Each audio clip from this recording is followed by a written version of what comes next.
guys, welcome back to the Snapper Chronicles. Today we're coming back at you with another Ratchet video. Okay, this one's a little bit of a, what can I call this? Not a high-end Ratchet, but a Ratchet that I thought that had a lot of good points to it. Just seemed kind of interesting because it reminded me of a few other Ratchets. This designed, but the GreatNeck Ratchets, don't know much about this company. But before we get into all this, if you find these videos at all helpful or entertaining, could you please give me a like and also subscribe to this channel. Alright, GreatNeck, the only connection I have with GreatNeck is, I don't know, do you guys remember a store a while back called Pergament? When I was a kid, or when I was younger, there was a store, it was called Pergament, and it was a lot like a Home Depot or Lowe's, except it was like if you were to turn Walmart into a Home Depot. That's the kind of like layout it had. It wasn't as boxy as Walmart. I mean, as Home Depot and Lowe's is now. It seemed like a little bit more like department store-ish, but it had all the stuff, I guess, that that you would find today at a Home Depot.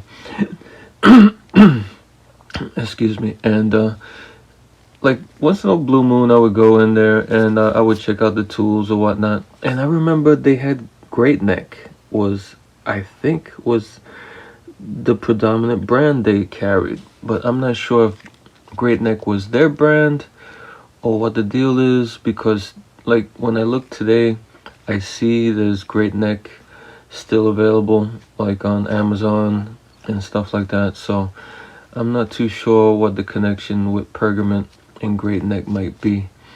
But I do remember seeing these tools there, and I don't remember seeing them anywhere else.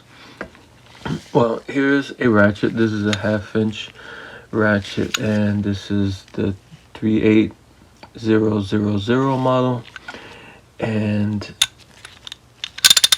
as we see, it's kind of coarse, you can hear it, and we see that the switch moves when we ratchet, so we know it's some sort of a bat wing type of mechanism inside. But just some of the details here. This is a pretty good, seems like a pretty sturdy ratchet, and it has the details of a, I guess what you would call a higher end ratchet.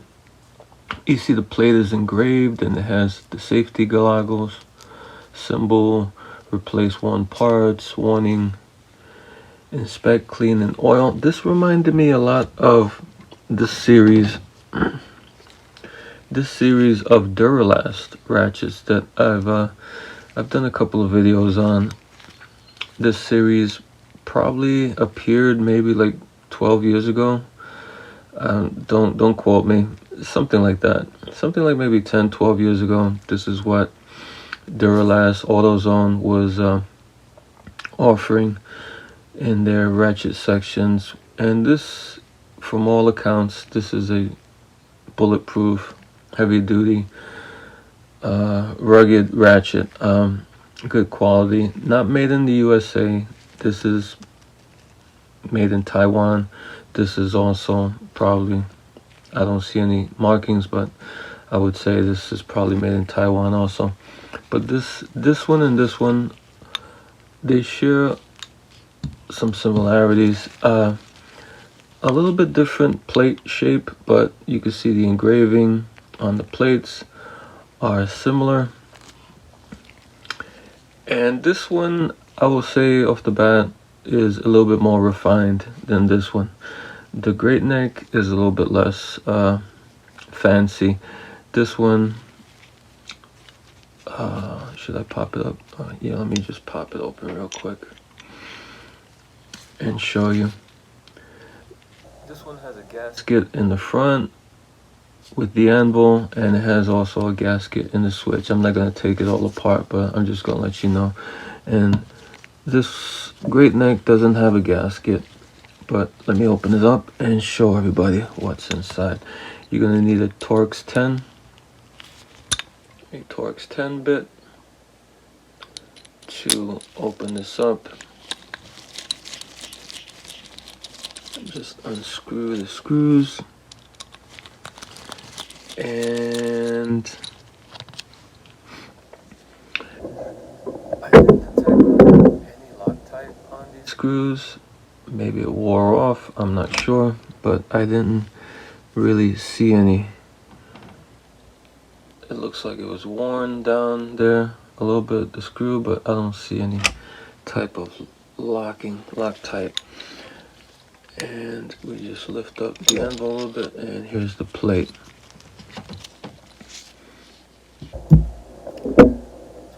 Looks like the plate on the Duralast is a lot thicker, so that's what I was talking about, that the quality on the Duralast is a little bit better, I think, than on this GreatNeck, even though it seems to share a lot of the features of the Duralast. And we can see here,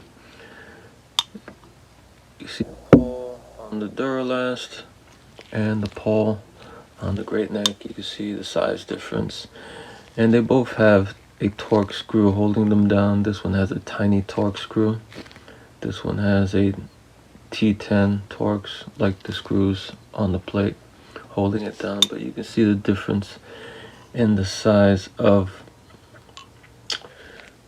the pawls. Even though the teeth on the pawl, this one looks like it might have a little bit bigger teeth than the Duralast. And this one, I don't know if I showed you, it doesn't have a gasket, it doesn't have doesn't have one of those washers, metal washers either. So when you put this plate on and you secure it, there's a good amount of shake in the gear back and forth. Nothing crazy, but it's noticeable. Here's the gear. The gear is 36 teeth. Like I said, there's no gaskets here around any of the surfaces, so. And there is the ball detent. It looks pretty well centered.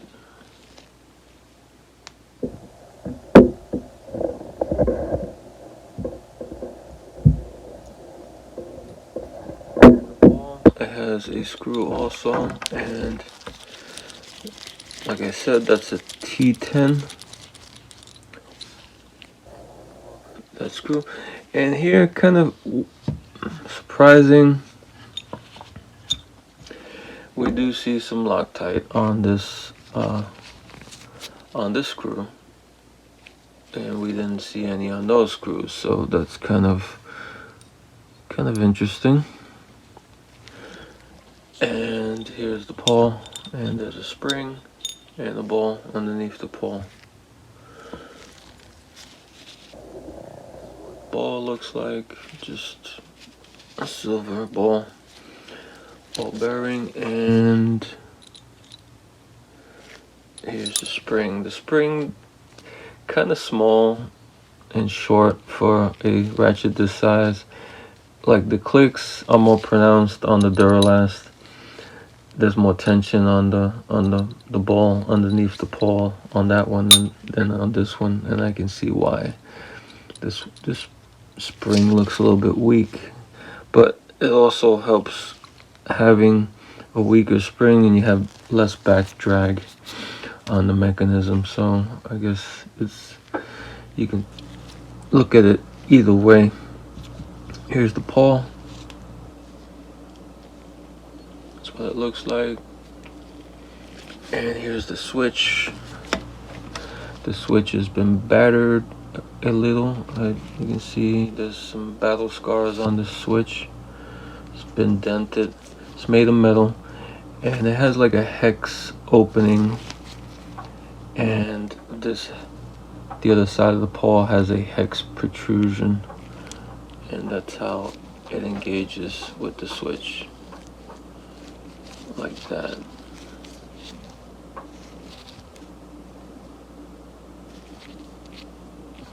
So look at the paw and switch, and here's a look inside the mechanism. Pretty beefy. Like, these walls here are thicker than the walls on the Duralast, but we can see the walls are a little bit thinner here. Even though they're pretty thick, they're a little bit thinner to accommodate a bigger paw, like giant paw on the Duralast. But here you see is a small opening for the paw, so it has the thicker walls. And the broaching doesn't look too bad, looks pretty good. There's the hole for the spring, so everything looks pretty decent. This one looks like it's been roughed up a little bit, it's scratched all over, but the chrome is mostly good. Yeah, it's not too bad. You see some rash on the chrome over here, and under the switch it's a good amount of rash there. But yeah, that's pretty much it. And to get this all together, we take a spring, put that in the hole, take the ball, put it on top of the spring, take your paw, make sure that the hex is going towards the back, and you just drop that on top of the spring like that. You hold it down, make sure you orient the switch, because there's a hex there and it has to correspond to the hex in the back, so make sure it's in the proper position with the paw. Now you take your screw for the paw, and you get that in the paw, and you tighten that down. And don't spin. Try not to spin the paw around, because it will. And if you spin it all the way around, the ball is gonna come out. So good thing is to drop at this point, to drop the gear in. That way it keeps the paw from spinning around. And now you take your plate, drop that on to the ratchet, and you grab your screws for the plate, and you tighten those on. Not too tight, these don't look like the greatest screws, and the threads look a little thin on this, so I would just do so tight, okay, tight, and then put some Loctite on it if you think you need it really snug. Yeah, this is a pretty good ratchet. Seems very strong, decent. Not, like I said, not as nice as this Duralast. This one has like a little bit finer attention to details. We see the thicker plate, the rubber gaskets, we got this big giant paw. So this, all in all, is a better ratchet than this, but this one's a beast too. Seems like a very hefty ratchet, not as high quality as maybe the Duralast, but definitely if the metals are good on this, if they use decent metals on this, I can see this being a very sturdy ratchet. Okay guys, until next time.